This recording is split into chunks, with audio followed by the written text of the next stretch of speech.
오늘 하나님 아버지께서 우리에게 주신 말씀은 요한복음 3장 14절에서 21절 말씀입니다. 요한복음 3장 14절에서 21절 말씀.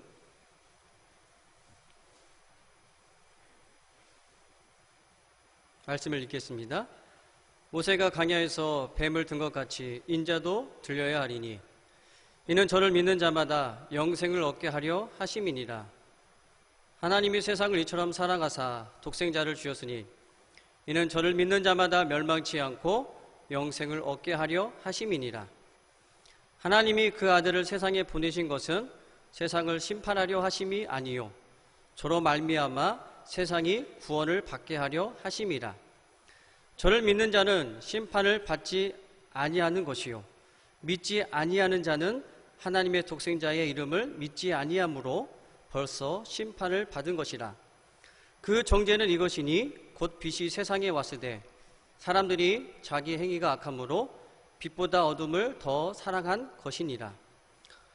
악을 행하는 자마다 빛을 미워하여 빛으로 오지 아니하나니 이는 그 행위가 드러날까 함이요 진리를 쫓는 자는 빛으로 오나니 이는 그 행위가 하나님 안에서 행한 것임을 나타내려 함이라 하시니라.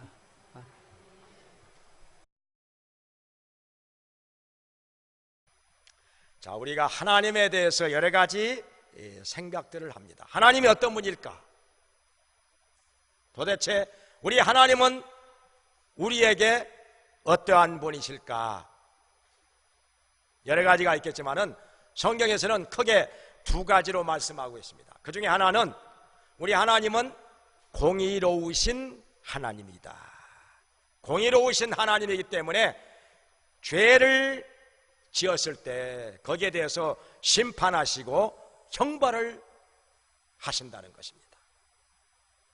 만약에 공의의 하나님이 안 계신다면 어떻게 될까요? 우리가 굳이 죄 안 짓고 살려고 애를 쓸 필요가 있을까요? 그렇지 않을 것입니다. 그냥 아무렇게나 살 것입니다. 그냥 마구 살 것입니다. 누구 눈치 볼 건 뭐 있습니까? 하나님의 심판이 없다면은, 만약에요 우리나라에 교통법규가 없다면은 차를 가지고 도로를 주행할 때 어떻게 될까요? 그냥 큰 차 가지고 다니는 사람들은 그냥 작은 차 막 밀어버리고 갈 거예요. 그냥 뭐 기다릴 건 뭐 있습니까?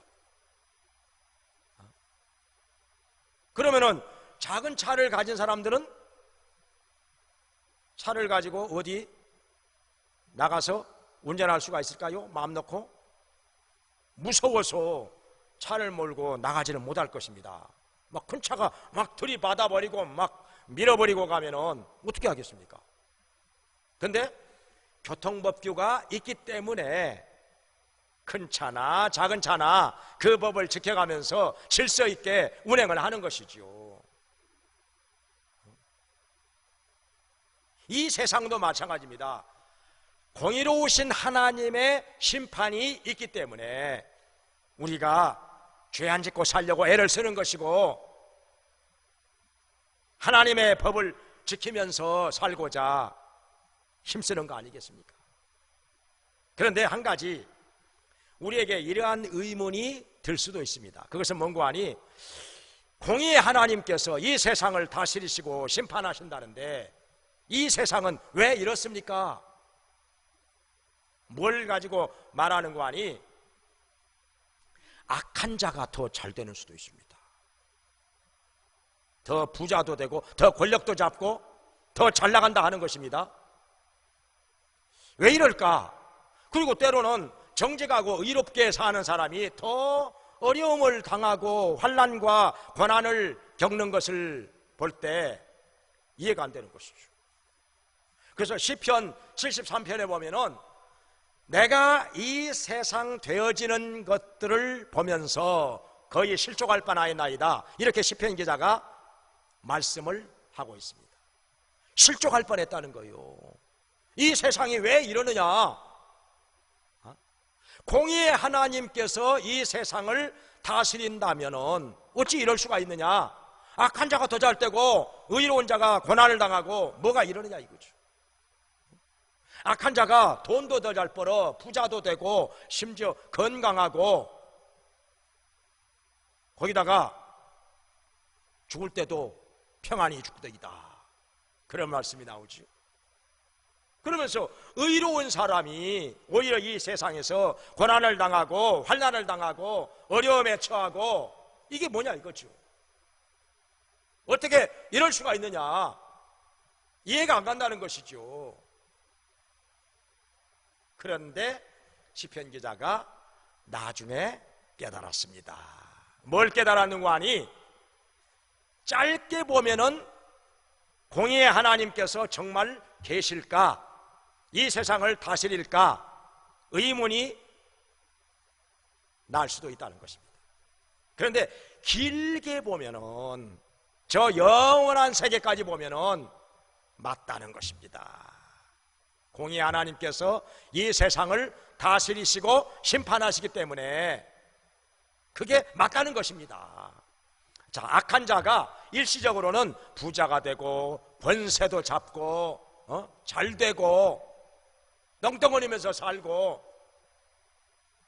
그런데 길게 보면은 하나님께서 심판하신다는 것입니다.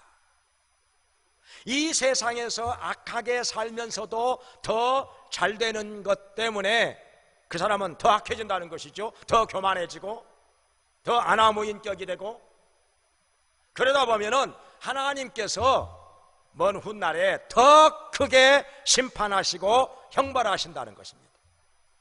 그리고 의로운 사람이 일시적으로는 고난을 당하고 환난에 처하지만은, 그러나 하나님께서 어느 땐가는 그에게 보상해 주신다는 것입니다. 건져주시고 도와주시고 갚아주시고 보상해 주신다는 것, 이것을 길게 보니까 확실히 맞다는 것입니다. 그래서 시편 기자가 처음에는 실족할 뻔했지만은, 그러나 길게 보니까 하나님의 공의가 이 세상을 지배하고 있다는 사실, 이것을 인정하게 됐다는 것입니다. 맞다는 것입니다. 자, 우리 하나님은 그래서 공의로우신 하나님, 그래서 죄를 짓는 자에게 심판하시고 형벌하신다 하는 것입니다. 그런데 그것만 있는 게 아니라 또 한편으로는 우리 하나님은 사랑의 하나님이라, 우리 하나님은 사랑의 하나님이라.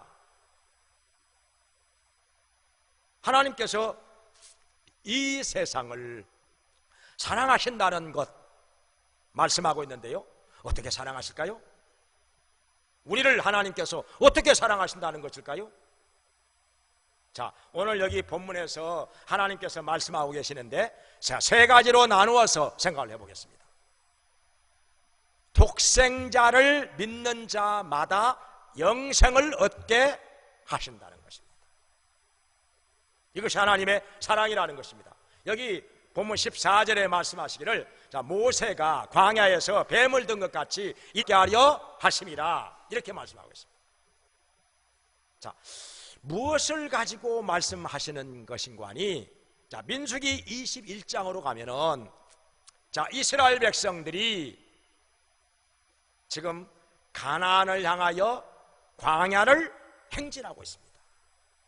저마다 보따리를 싸들고 어깨에다가 메고 짊어지고 어린아이들을 데리고 가축들을 끌고서 가나안을 향하여 행진을 하고 있는데, 그때 어떠했을까요? 햇볕은 쨍쨍 내리치고, 우리나라 폭염 때보다, 이 폭염경보가 내렸을 때보다 거기는 더 덥습니다. 45도, 섭씨 45도, 50도까지도 올라갑니다. 우리나라 이번에 40도, 41도까지 올라가니까 뭐 난리가 났죠. 뭐 이것을 갖다가 무슨 재난이라고 해야 되지 않을까, 이런 얘기까지 나왔잖아요. 근데 거기는요, 우리가 전혀 경험해 보지 못한 섭씨 45도에서 50도까지 올라갑니다. 살갗이 타들어가는 것 같은 그런 뙤약볕에서 거기다가 그들의 걸어가는 길이요 모래밭길, 사막길입니다. 사막길 혹시 걸어보셨나요? 모래밭길 혹시 걸어보셨습니까? 맨 땅을 걸어갈 때보다도요 5배 정도 더 힘들다고 생각하면 맞을 것입니다. 저희들 그때 이스라엘하고 요르단 성지순례 갔을 때 요르단 남쪽으로 내려가면은 성경에 나오는 아라비아 사막이 나옵니다. 성경에 나오는 아라비아 사막, 거기서 시내산이 가깝지요. 일부러 이스라엘 백성이 사막길을 걸어갔을 때 어떠했을까 그것을 경험해 보기 위해서 우리들요, 근데 아침 시간에, 그것도 아침 시간에 시원할 때 1시간 반을 걸었거든요. 근데 얼마나 그게 다리가 팍팍하고 힘든지 몰라요. 모래밭에 그냥 발이 푹푹 빠져요. 힘을 주어서 걸어가는데 발이 쿵쿵 빠지니까 이게 몇 배 더 힘든 거예요. 몇 배 더 힘들어요. 사막길을 1시간 반 정도 그렇게 걷다가요, 아침인데도요 햇볕이 쨍쨍 내리쬐 가지고요 얼마나 뜨겁고 더운지. 그러다가요 모래밭 풍풍 빠지는데 걸어가다가 갑자기 단단한 땅이 나왔어요. 바닥이 단단해요. 그 단단한 땅을 걸어가는데요 어떤 기분인가 하니 마치 발에 엔진이 하나 붙어 있는 것 같아요. 그냥 막 날아가는 것 같아요. 풍풍 빠지는 모래밭길 걸어가다가 단단한 땅을 걸어가니까 막 날아가는 것 같아요. 발에 엔진이 붙어 있는 것 같아요. 얼마나 쉬운지 걸어가는 게 5배가 더 쉬워지는 거예요. 그래서 이스라엘 백성이 섭씨 45도에서 50도까지 올라가는 그 뙤약볕에서 모래밭길을 걸어갈 때 얼마나 힘들었을까. 정말 불평이 나올 만도 하다. 이스라엘 백성이 뭐라고 하는 거 아니? 왜 하필이면 우리를 이렇게 거칠고 험한 길로 인도해가지고 고생을 하게 만드느냐. 힘들어서 못 걸어가겠다. 모세는 지금 뭐 하는 거냐. 불평이 나오다가 보니까 이 사람이요 좋은 얘기는 빨리 전파가 안 돼요. 좋은 얘기는 빨리 전파가 안 됩니다. 근데 부정적이고 나쁜 얘기는요 빨리 전파가 됩니다. 금방 전염병처럼 퍼집니다. 그래가지고 온 이스라엘 백성들이 불평을 하고 난리가 났어요. 뭐라고 하는 거 아니? 아이 그놈 모세 아론 때려 죽이고 차라리 애굽으로 돌아가자 그냥. 이런 얘기까지 나왔습니다. 그러면 이 사람들은 좀 힘들고 어려우면 모세 때려 죽이자는 거예요. 사실 모세 없으면 그들은 못 살거든요. 모세가 없으면 그들은요 한 발짝도 어디 갈 수가 없습니다. 인도자가 없기 때문에. 그러면서 조금 불편하고 힘들면은 그냥 불평하면서 원망하면서 아유 모세 때려 죽이자 그냥. 모세 뭐 하는 거야 뭐 도대체 모세는. 왜 이렇게 힘든 대로만 인도를 해? 왜 이렇게 우리를 거친 길로만 인도하는 거야? 좋은 길은 없는 거야 이거 뭐. 그러니까 그것을 보시고 하나님께서 어찌 생각하셨을까요? 우리 하나님께서 진노하신 거예요. 원망하고 불평하는 이스라엘 백성들을 보시면서 우리 하나님께서 진노하셨다는 거예요. 그래가지고 불뱀을 보냅니다. 불뱀. 뻘겋게 이렇게 그 막 빨간 반점이 있는, 그래서 불뱀이라고 이름이 붙었는데요 독사입니다. 독사. 한번 물었다 하면은요 고열이 나면서 몇 시간 만에 독이 온몸에 퍼져가지고 죽습니다. 여기저기서 죽어나가는 이 불뱀을 하나님께서 보내가지고 이스라엘 백성들을 여기저기서 물게 하십니다. 여기서 물리고 저기서 물리고 비명을 지르면서 갑자기 온몸에 40도 이상의 고열이 나고 도끼가 퍼지면서 몸이 퉁퉁 부어요. 온몸이 퉁퉁 부어가지고 그냥 하루를 못 넘기고 죽어나갑니다. 그 누구도 하루를 못 넘기고 죽어나갑니다. 여기저기서 사람들이 불뱀에 물려가지고 죽어나가는데요, 이거 어떻게 합니까? 백성들이 모세에게 찾아와서 우리가 이렇게 죽어나가는데 하나님께 우리를 위하여 기도해 주십시오. 모세 때려 죽이자고 할 때는 언제고? 거친 길로 험한 길로만 인도한다고 모세 죽이자고 할 때는 언제고?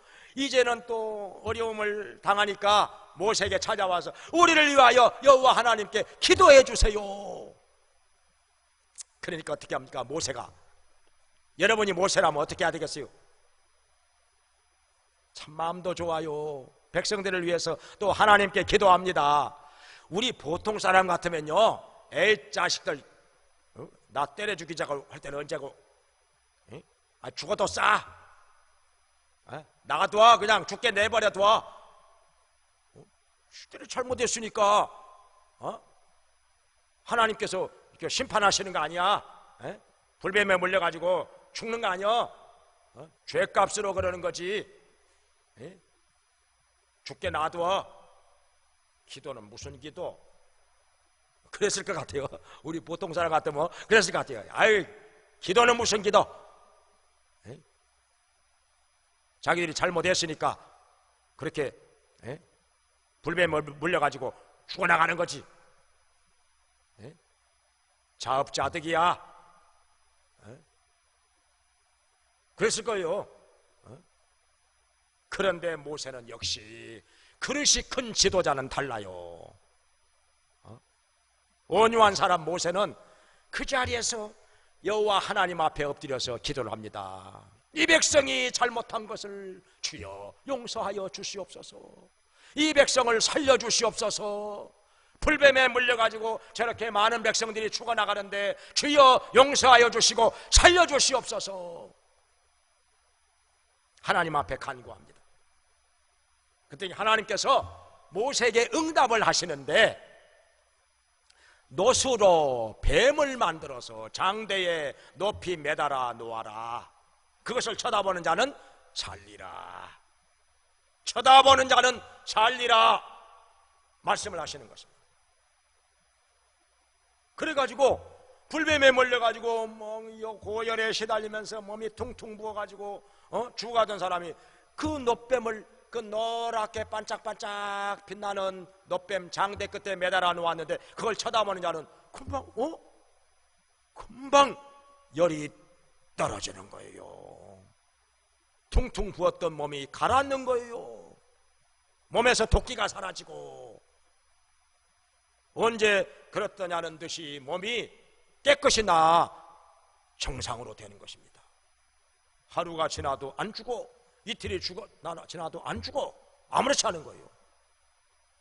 그런데요, 그 중에서도 마음이 아주 고약하고 강팍한 사람들은요, 에이, 그걸 쳐다본다고 살아? 말도 안 되는 소리. 그걸 누가 믿어? 그걸 누가 믿어? 아니, 그럼 쳐다본다고. 아니, 지금 병원에를 가도 지금 살지 못하는데, 약도 없는데, 뭐 그거 좀 쳐다본다고 살아? 그걸 누가 믿을 줄 알고? 말도 안 된다. 그러면서 안 믿는 거예요. 안 쳐다보는 것입니다. 그냥 신음소리만 내지르면서 몸을 이리 굴리고 저리 굴리고 그러면서 죽어가는 거예요. 참 불쌍한 사람들이죠. 그렇게 죽어가는 거예요. 살 길이 있는데도, 하나님께서 살 길을 만들어 주셨는데도 마음이 강팍해가지고 하나님의 말씀을 믿지 않고 노뱀 안 쳐다보다가 그대로 죽어나가는 것입니다. 바로 이 사건이 민수기 21장에 기록이 되어 있는데, 이렇게 모세가 광야에서 뱀을 든 것 같이, 그러니까 노트로 뱀을 만들어서 장대 끝에 매달아 놓고 쳐다보면 살리라, 그렇게 해서 쳐다보는 자마다 살아난 것 같이 인자가 들려야 하리니, 그러니까 예수님께서 우리의 죄를 담당하시고 십자가에 달려서 피를 흘리며 속죄의 제물로 죽으실 것을 말씀하시는 것입니다. 모세가 광야에서 뱀을 든 것 같이 인자도 들려야 하리니 이는 저를 믿는 자마다 영생을 얻게 하려 하심이라 말씀을 하신 것입니다. 그러니까 십자가에서 예수님이, 하나님의 아들이 우리의 모든 죄를 짊어지고서 속죄의 제물이 되어 피를 흘리며 죽으신 것을, 죽으실 것을 두고 말씀을 하시는 것입니다. 그렇게 우리 죄를 담당하신 예수님, 피 흘림이 없은 즉 사함이 없느니라 말씀을 하셨기 때문에 죄 없는 하나님의 아들이 십자가에서 우리의 모든 죄를 짊어지시고 피를 흘리며 죽으신 것입니다. 속죄의 제물이 되어주신 것입니다. 그래서 그를 믿는 자마다 멸망하지 않고 영원한 생명을 얻게 하셨다 하는 것입니다. 여기 16절에 이어서 말씀하십니다. 하나님이 세상을 이처럼 사랑하사 독생자를 주셨으니, 독생자 예수 그리스도를 우리를 위하여 보내주셨는데 이는 저를 믿는 자마다 멸망치 않고 영생을 얻게 하려 하심이라, 이렇게 말씀하신 것입니다. 예수님을 믿기만 하면은, 독생자를 믿기만 하면은 멸망하지 않고 영원한 생명을 얻게 된다는 것입니다. 영생을 얻은 자가 천국에 들어가는 거지요. 이것이 하나님의 사랑이라고 하는 것입니다. 하나님의 사랑인 것이죠. 유명한 얘기가 하나 있잖아요. 전에, 지금은 이제 아니지만은 전에 부산의 영도까지, 영도가 섬이잖아요. 근데 영도에까지 기차가 가야 되는데, 그 철로가 다리로 해서 만들어져 있었습니다. 옛날에 다리로 해서. 그래가지고 그 철로가 쭉 이렇게 제껴지면은 배가 지나가요. 그리로. 그 영도하고 부산 그 육지 사이로 배가 지나가고 다시 기차가 지나가게 되면은 다시 그 철로를 쭉 해서 연결을 해 놓습니다. 그러면 그 위로 기차가 직집고 지나가. 옛날에 그랬단 말이죠. 그런데 철로 끝에 철로가 이렇게 제껴져 있었을 때 어떤 아이 하나가 그 철로 위에 올라가서 놀고 있는 거예요. 기차는 오고 있습니다. 기차는 저쪽에서부터 칙칙폭 막 달려오고 있는데 어떻게 해야죠? 근데 그 아이가 누군가 하니 그 철로를 이리저리 그 움직이는 그 조작을 하는 그 책임자의 아들인 것입니다. 어떻게 하지요? 둘 중에 하나. 그 철로를 지금 쭉 해서 연결을 해 놓으면은 그리로 기차가 지나갈 것이고, 그리고 그 아이는 기차에 치여서 죽을 것이 뻔합니다. 그렇다고 해서 자기 아이를 살리기 위해서 그 철로를 그냥 그대로 놔둬버리면 기차는 바닷속으로 풍덩 빠질 거예요. 그러면 그 기차에 타고 있는 수많은 사람들이 바닷속에 빠져서 죽게 될 것이니 이거 어떻게 해야지요? 둘 중에 하나 선택을 해야 되는데, 근데 그 철로를 조작하는 책임자가 한 가지를 선택을 했습니다. 아들을 죽이자. 내 아들을 죽이자. 그리고 저 기차에 탄 수많은 사람들을 살려내자. 그러려면 어떻게 해야 됩니까? 그 철로를 쭉 해서 옮겨서 연결을 해놓았습니다. 기차는 칙칙폭폭 지나가고 그 아이는 그 철로 위에서 놀다가 기차에 치여서 죽습니다. 이런 유명한 얘기가 있잖아요. 그 부산 영도에 저도 가봤더니요, 영도에 엄청나게 많은 인구가 살고 있습니다. 영도가 하나의 구잖아요, 구. 부산 광역시의 하나의 구를 이루고 있는데 거기에 뭐 학교들도 많이 있고, 가보니까 해양대학교도 거기 있고, 거기에 그 또 등대, 그 태종대라고 하는 유명한 그 등대, 거기에 해수욕장도 있고, 정말 사람들 많이 사는 데가 영도예요. 그런데 그 영도가 그 전에는 그렇게 철로로 움직이는 그 이동식 철로로 연결이 됐었다는 것입니다. 우리 하나님의 사랑이 이렇다는 것이죠. 온 인류가 지금 죄를 짓고 그 죄로 말미암아 멸망을 당할 수밖에 없게 되어 있는데, 이들을 건져내고 살릴 수 있는 길은 오직 하나, 독생자를 십자가에 매달려서 죽게 하는 것밖에. 온 인류의 죄를 다 담당하시고 독생자가 십자가에 매달려서 속죄의 제물로 피를 흘리며 죽으신 것입니다. 그래서 그 독생자 예수 그리스도를 믿는 자마다 멸망하지 않고 영생을 얻게 하려 하심이라. 이것이 하나님의 사랑이라고 하는 것입니다. 이것을 성경에서는 작은 복음이라고 말해요. 성경학자들이 요한복음 3장 16절을 작은 복음이라고 말하죠. 작은 복음. 성경 전체의 모든 진리가 이 한 기절 속에 압축이 되어 들어가 있다는 것입니다.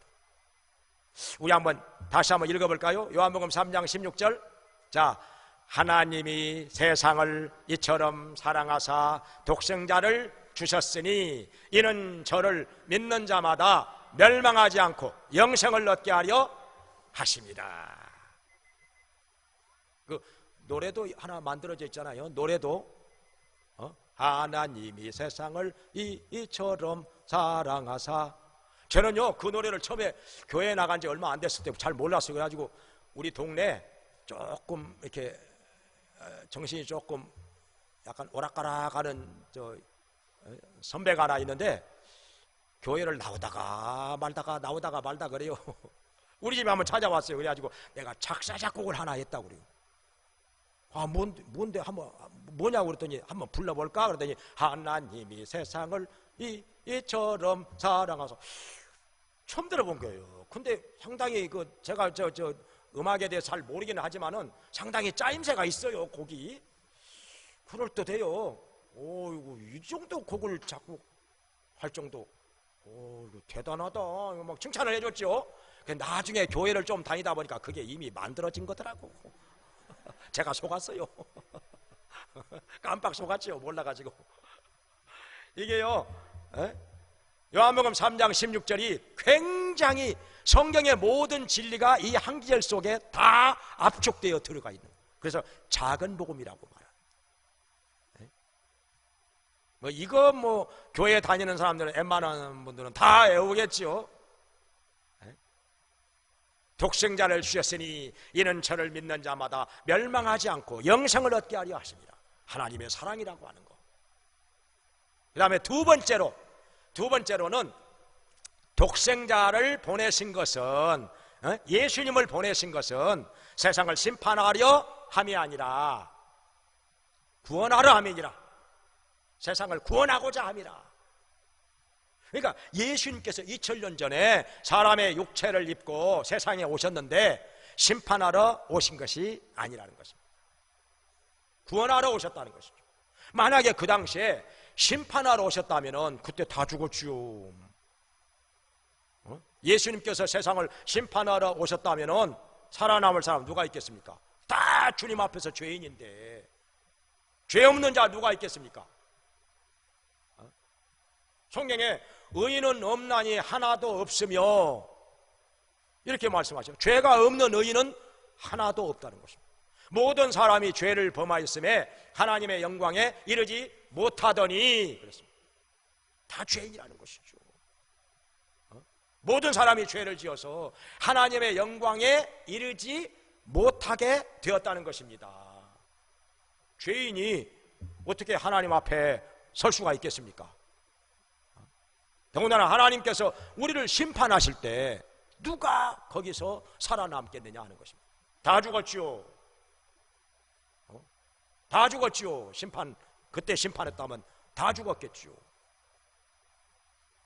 그런데 예수님께서 이 세상에 오신 것은 세상을 심판하고자 함이 아니라 구원하고자 오셨다는 것입니다. 구원하기 위해서 오셨다는 것. 그래서 예수님을 믿는 자가 구원 얻도록 하기 위해서 예수님이 이 땅에 오셨고 우리 죄를 담당하시고 십자가에서 죽으셨다는 것입니다. 그리고 다시 살아나신 것이죠. 그를 믿는 자마다 멸망하지 않고 영생을 얻게 하고자, 구원을 얻게 하고자 오셨다는 것입니다. 그래서 여기 18절에도 말씀하시기를 독생자의 이름을 믿는 자는 영생을 얻었고 믿지 않는 자는 그의 이름을 믿지 아니하므로 이미 심판을 받은 것이라. 믿지 않는 자는 이미 심판을 받아 놓은 거나 마찬가지라. 심판 가운데 들어가 있다 하는 것입니다. 시간 문제인 거죠. 심판받는 거 시간 문제라. 멸망당하는 거 시간 문제라. 믿지 않기 때문에 이미 심판 가운데 들어가 있다 하는 것입니다. 뭐 사형 선고 받아 놓은 거나 마찬가지라. 집행을 언제 하느냐가 문제지. 예수님께서 또 이런 말씀도 하셨습니다. 죄인의 대명사로 불려지는 그 세리들과 함께 예수님께서 식사를 하시는데 그걸 가지고 비난을 합니다. 에이, 죄인들하고 같이 밥 먹고 있네.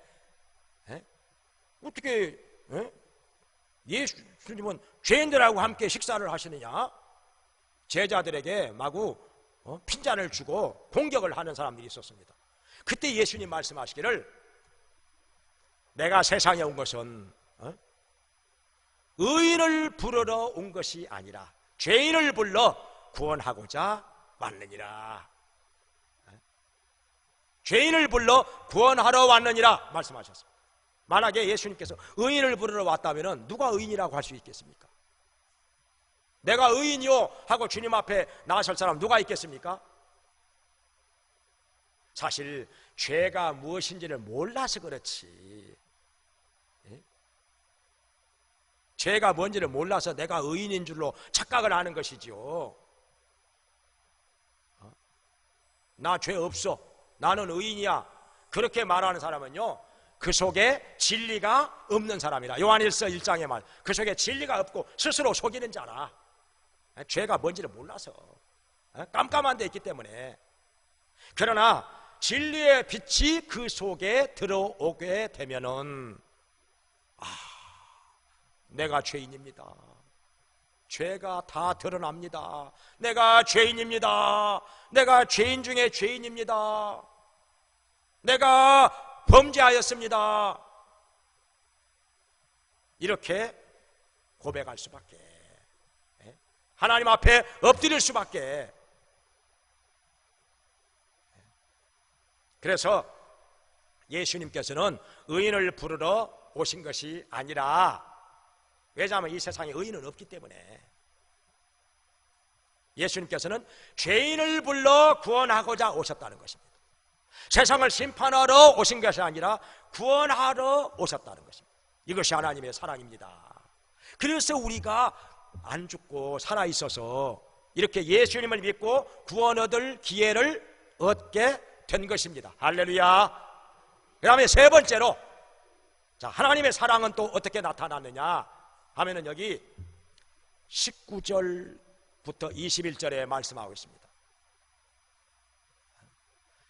빛으로 나오는 자는 하나님 안에서 행하는 자요, 진리 안에서 행하는 자라는 것입니다. 근데 악을 행하는 사람들은, 죄를 많이 지은 사람들은 빛으로 나오기를 싫어한다는 거예요. 빛을 미워한다는 거예요. 어둠을 더 좋아하고. 왜냐하면 빛으로 나오면 빛 가운데 자기의 악한 행실이 다 드러나기 때문에, 다 드러나기 때문에.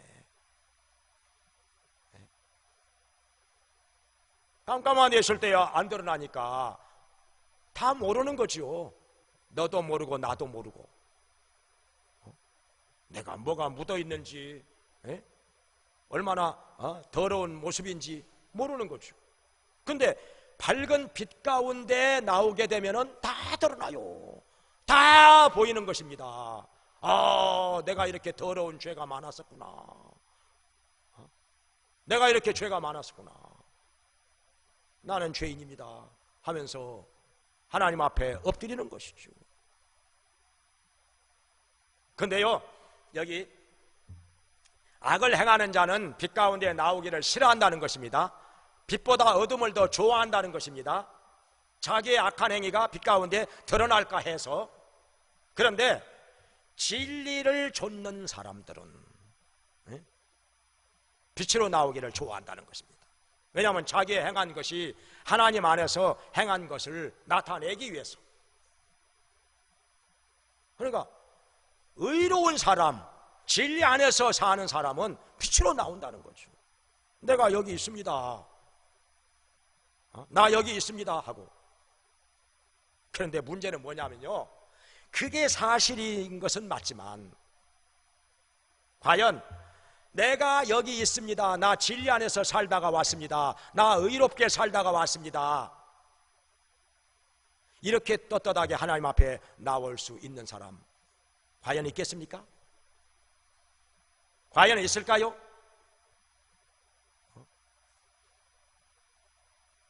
성경에 예수님 말씀하시죠. 누가복음 18장에서 두 사람이 성전에 들어와서 하나님께 기도를 하고 있었습니다. 그 바리새인은, 그러니까 율법대로 철저하게 산다고 하는 이 바리새인은 기도를 하는데 어떻게 말해요? 하나님이여, 내가 일주일에 2번 금식하고 소득의 11조를 철저하게 드리나이다. 뭐 자기의 그 잘한 것을 갖다가 이렇게 은근히 하나님 앞에 내놓고 자랑하면서 기도를 했다는 말이죠.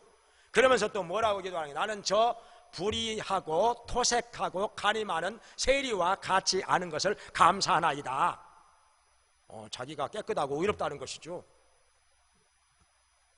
그런데 세리는 어떻게 기도하는 거 아니?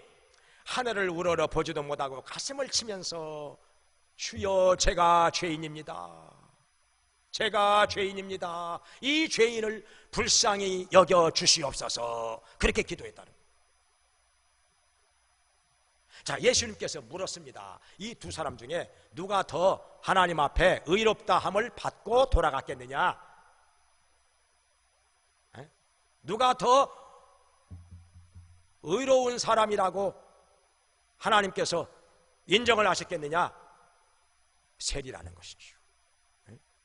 자기 자랑만 하고 자기의 의로움을 나타내고 자기와 세리를 비교해 가면서 그렇게 기도하는 바리새인보다도 내가 죄인입니다, 이 죄인을 불쌍히 여겨 주시옵소서, 가슴을 치며 자복하고 회개하는 세리를 더 의롭다 인정해 주셨다는 것입니다. 그러니까 자기 자랑이나 하고 자기의 의로움을 나타내는 자가 하나님 앞에서 인정을 받는 게 아니라 자기 죄를 깨닫고 자복하고 회개하는 자가 의로운 자로 인정을 받는다는 것입니다. 그러니까 어떤 사람은 그래요. 나는 죄가 많아서 하나님 앞에 또 못 간다고, 또 그런 사람도 있습니다. 목욕탕에를 누가 갑니까? 목욕탕에를 누가 가야지요? 때가 없는 사람이 갈 필요 뭐 있겠습니까? 죄 없는 자라면 하나님 앞에 나올 필요가 뭐 있겠습니까? 때가 많이 있으니까 그 때를 벗기기 위해서 목욕탕에 가는 거 아니겠습니까? 때가 많다고 목욕탕에 안 가면은 그 때를 어떻게 하려고? 그렇다고 그것을 감추고 다닌다고 해서 그 때가 없어지겠습니까? 옷으로 가린다고 해서 그 때가 없어집니까? 어차피 목욕탕에 가서 때 벗겨야 되는 것이죠. 그러니까 죄를 지은 사람은 나 죄 없다고 아무리 떠들어도 소용없습니다. 하나님께서 다 보고 계시는데, 모든 사람은 다 죄인이라, 의인은 없나니 하나도 없느니라,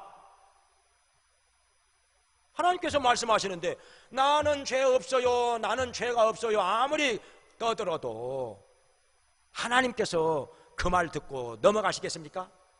그래, 너 죄가 없다. 네가 뭐 죄 없다 하니까 죄 없다고 해야지 뭐, 그러시겠습니까? 하나님께서 네가 아무리 죄 없다고 떠들어도 나는 알아. 지금까지 네가 죄 지은 거 나는 다 알고 있어. 내가 다 보고 있었어. 내가 다 듣고 있었어. 다 기억하고 있어. 소용없어. 우리 하나님께서 그러실 텐데, 너의 죄로 말미암아 너는 심판받아야 해. 형벌받아야 해. 지옥의 불 속으로 들어가야 해. 하나님께서 말씀하시는데 그게 죄 없다고 해서 될 일이 아니고 하나님께는 안 통하는 말이죠. 그럼 어떻게 해야 되겠습니까? 그렇다고 나는 죄가 많으니까 나는 빛 대신 하나님 앞에 차마 갈 수가 없어, 감히 설 수가 없어, 나는 그냥 이대로 죽어야 돼, 그렇게 하겠습니까? 다 포기하고 절망에 빠져서 지옥으로 떨어질 때를 기다려야 하겠습니까? 그럴 수는 없는 거죠. 우리 하나님께서 사랑의 하나님이라 우리가 죄와 사망에서 구원받을 수 있는 길을 예수 그리스도를 통해서 이미 열어놓으셨는데 왜 포기하겠습니까? 하나님이 우리를 사랑하셔서 구원해 주시고자 독생자 예수 그리스도를 이 땅에 보내주셨고 우리의 죄를 담당하시고 대신 짊어지시고 십자가에서 피를 흘리며 속죄의 제물이 되어 죽으셨는데 그 피로 우리의 죄를 다 씻어주신다고 하나님께서 약속하셨는데 왜 포기하겠습니까? 그래서 하나님의 사랑만 믿고 내가 내놓을 만한 의로운 것은 아무것도 없지만은, 내놓을 것은 죄밖에 없지만은 하나님의 사랑만 믿고 하나님 앞에 나와서 내가 여기 있사오니 이 죄인 용서하여 주시옵소서, 이 죄인 받아 주시옵소서, 이 죄인 예수님 십자가에서 흘리신 피로 씻어 주시옵소서, 구원하여 주시옵소서 기도하면서 하나님 앞에 나오는 여러분 되시기를 바랍니다. 하나님의 사랑만 믿고 나오는 거지요. 성경에 말씀하셨습니다. 율법의 행위로 하나님 앞에서 의롭다 함을 얻을 육체가 없나니 아무도 없다는 것입니다. 다 죄인이라는 것이죠. 다 하나님의 법을 지키지 못했다는 것입니다. 알고도 못 지키고 몰라서도 못 지키고. 그러니까 사도 바울은 이렇게 고백을 합니다. 나는 죄인 중에 괴순이라. 바울 같은 사람도 나는 죄인 중에 괴순이라. 말씀을 알고 보면은 내가 말씀대로 살지 못한 것이 너무나도 많다는 것을 발견하고서 소스라쳐 놀란다는 것입니다. 나는 오라 나는 곤고한 사람이로다. 나는 곤고한 사람이로다. 이 사망의 몸에서 누가 나를 건져내리요? 내가 마음으로는 하나님의 법을 따라 살고자 하지만 내 육신으로는 죄의 법을 따라 가는도다. 나는 곤고한 사람이로다. 우리 인간이 연약하다는 것이죠. 알면서도 못하는 건 많다는 거죠. 결심해놓고도 그대로 시행하지 못하는 건 많다는 것입니다. 우리 인간의 의지가 어찌 그렇게 약한지. 예? 끊어야 된다 하면서도 못 끊어. 해야 된다 하면서도 못합니다. 그것을 그냥 하다가 말아. 우리 인간의 의지가 얼마나 연약한 것인지. 그래서 바울 같은 사람도, 바울이 정말 강직하면서도 의지가 강한 사람이잖아요. 그런데도 나는 곤고한 사람이로다, 이 사망의 몸에서 누가 나를 건져내리오, 이렇게 탄식했다는 거예요. 그래서 우리가 믿을 것은 하나님의 사랑만 믿어야 한다. 나의 의로운 것도 내놓을 것이 없고, 그렇다고 내가 죄인이라고 해서 다 포기하고 지옥에 갈 때만 기다릴 수도 없고, 우리를 사랑하셔서 독생자 예수님을 통해서 우리에게 믿는 자마다 멸망하지 않고 영생을 얻게 하시는 하나님의 사랑, 하나님의 사랑만 믿고 하나님께로 나와서 예수님을 마음속에 영접함으로 죄사함을 받고 영원한 생명을 얻고 구원을 받고 저 영원한 천국으로 들어가는 하나님의 자녀가 되기를 주의 이름으로 축원합니다.